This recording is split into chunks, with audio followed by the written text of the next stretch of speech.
बिस्मिल्लाहिर्रहमानिर्रहीम। अस्सलाम वालेकुम नाज़रीन।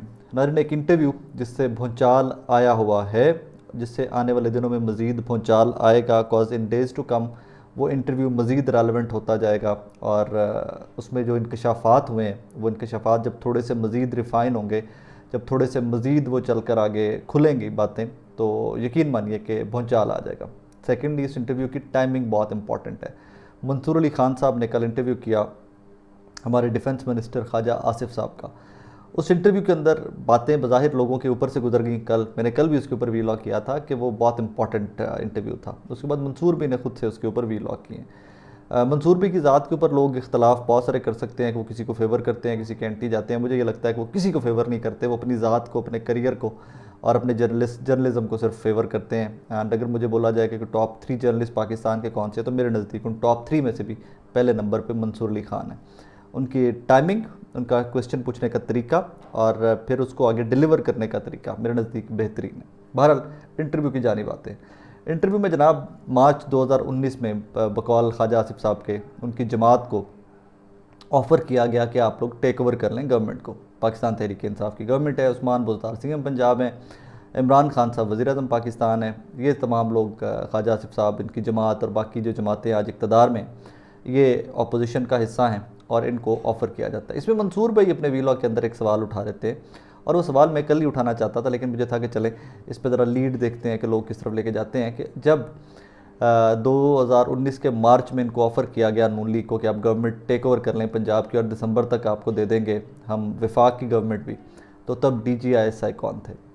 तो तब DGISI मौजूदा army chief general Asim Munir साहब थे, जिनकी एक बड़ी कंट्रोवर्सी है कि इमरान खान साहब ने उनको सैक इसलिए कर दिया कि गालिबन उन्होंने उनकी बेगम के कोई सबूत करप्शन के उनके सामने रखे, जो कि सबूत आज तक पब्लिक नहीं हो सके। दो के वी वर एक्सपेक्टिंग कि जब इमरान खान साहब की गवर्नमेंट चली गई है तो तमाम सबूत भी किसी सहाफ़ी के ज़रिए, किसी स्टोरी के ज़रिए पब्लिक कर दिए जाएंगे, लेकिन वो सबूत आज तक पब्लिक नहीं हो सके।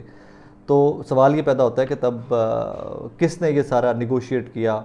ख्वाजा आसिफ साहब से मुलाकात, ख्वाजा आसिफ साहब को टेलीफोन कॉल किसकी आई कि 3 लोग नून लीगी जो हैं, क्योंकि 3 लोगों का ख्वाजा आसिफ साहब जिक्र करते हैं कि मुझे 3 लोगों का कहा गया कि 3 लोगों ने फ़लाँ जगह पे मुलाकात के लिए आना है, मीटिंग के लिए आना है। तो बाकी एक साहब उनमें से नून लीगी रहनुमा पाकिस्तान से बाहर थे, एक बहुत दूर थे, वो पिंडी नहीं पहुँच सकते थे, इस्लामाबाद नहीं पहुँच सकते थे, लिहाजा ख्वाजा आसिफ साहब की अकेले की मुलाकात होती है उनसे। अब इस टाइमिंग के ऊपर ये तो था इसका बैकग्राउंड। अब इस मौके के ऊपर जब केयर टेकर सेटअप बनने जा रहा है, इस इंटरव्यू की ज़रूरत क्या पेश आ गई? ये इंकशाफ अब से पहले क्यों नहीं किए गए?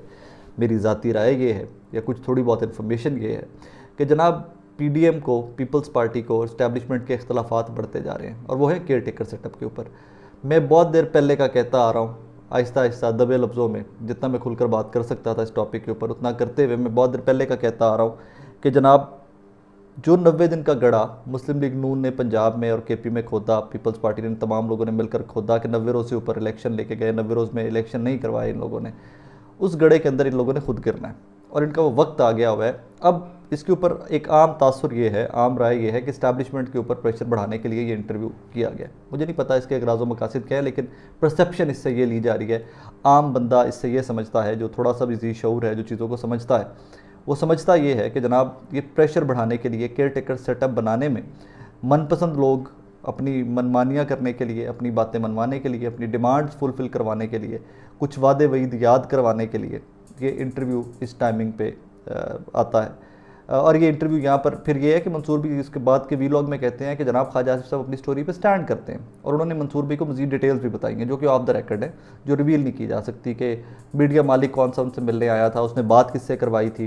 फिर इसमें सबसे खौफनाक बात एक है नाज़रीन, वो खौफनाक बात ये है कि जब मंसूर भाई ने कल सवाल भी पूछा ये ख्वाजा आसिफ साहब से कि अपने उस वक्त के आर्मी चीफ के नॉलेज में होते हुए ये तमाम चीज़ें होंगी, वैसे तो पॉसिबल नहीं है, तब आर्मी चीफ जनरल बाजवा थे, तो ऑब्वियसली उनका भी जवाब यही था कि ऑब्वियसली तब के आर्मी चीफ के नॉलेज में होते हुए तमाम चीज़ें थी।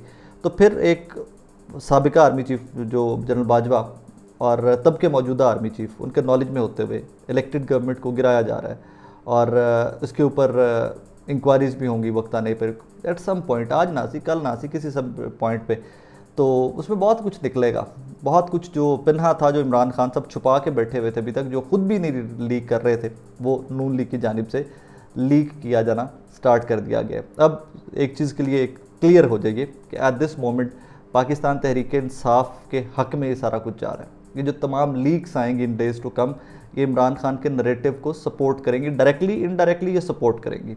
क्योंकि वो कहते हैं कि जनरल बाजवा ने मेरी हुकूमत गिराई। इससे ये साबित होता है कि जनरल बाजवा के नॉलेज में था जब ये मार्च 2019 और फिर 21 में ऑफ़र की गई नून लीग को कि आप टेक ओवर कर लें गवर्नमेंट, तो वोटर कहाँ पे गए, लाखों करोड़ों जिन्होंने तहरीक इंसाफ को वोट किया था।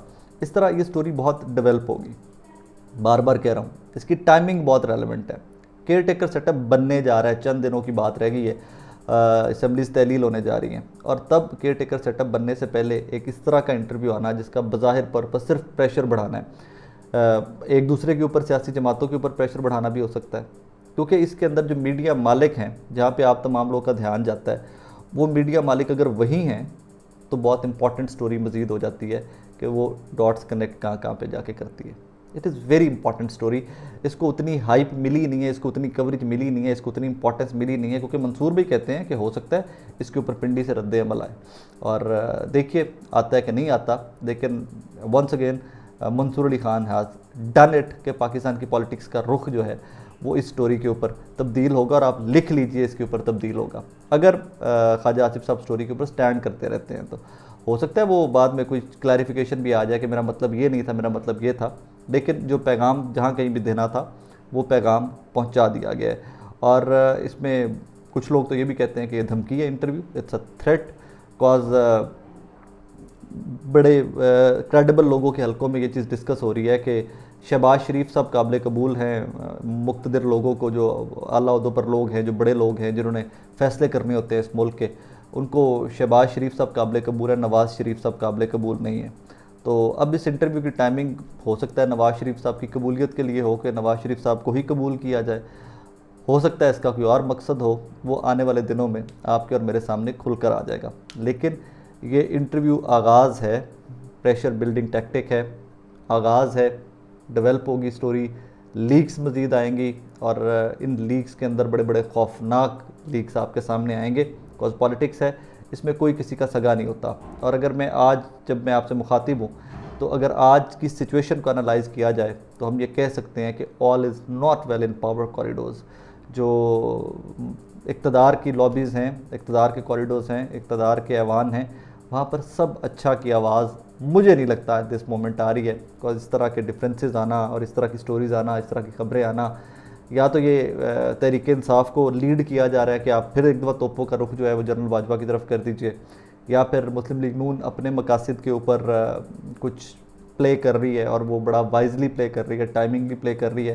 क्योंकि देखिए, मुस्लिम लीग नून एक पुरानी सियासी जमात है, सो उनको अपनी टाइमिंग का, कब खेलना है, कब नहीं खेलना, कब हमने टिप करना है, कब फ्रंट फुट पे जाके छक्का मारना है, वो बहुत अच्छे से जानते हैं। और इसके लिए ख्वाजा आसिफ साहब का चुनाव, और ख्वाजा आसिफ साहब फिर वो बंदे कि जिनके साथ ये कॉरस्पॉन्डेंस माजी में हो चुकी हुई है, this is very very important. So all I can say for right now is all is not well in